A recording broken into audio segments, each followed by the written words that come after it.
To do some digging and find it, but I do have a video where I drove a ground rod out in my yard, connected 120 volts from a 20 amp breaker directly to it, and proved that it will not trip the circuit breaker. It was only drawing like 3 amps. But let's take a standard thermal magnetic circuit breaker. This trips via 2 different mechanisms. One is magnetism. So let's say you had a dead short. It's going to generate so much current so fast and create so much magnetism that it will move this lever back and trip the breaker. The other way is in a overload condition. So if you have a lot of amperage past this breaker set point over a certain amount of time, it's going to generate so much heat and change the shape of this bimetallic strip and do the same thing. So if we heat it up, we should be able to trip our breaker, right?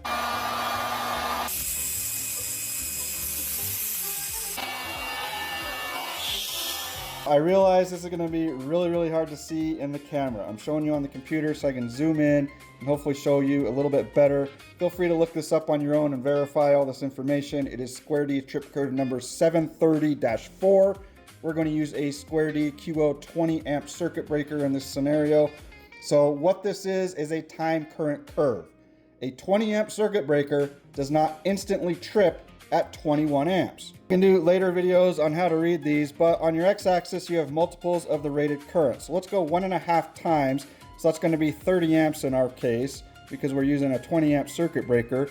So at 30 amps, it's not going to trip until around a little over 20 seconds, like 22, 23 seconds. That's where it very first starts. Remember, we're talking about tripping the breaker in a fault condition. We want that breaker to trip as fast as possible, meaning that it's going to trip on that magnetic state versus the thermal state.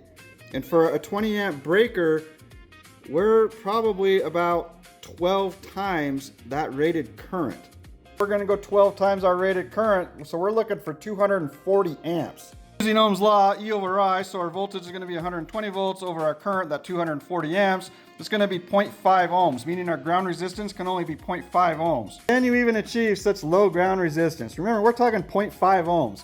Well, the closest I could find was a Nigerian substation study where they had several earth pits, they called them, in parallel, where they were able to achieve equivalent resistances of 0.47 and 0.54.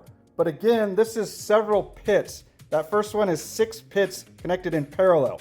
Notice that no one pit is lower than 1.5 ohms. So you guys that think you could trip this 20 amp circuit breaker by just connecting to the earth, prove it.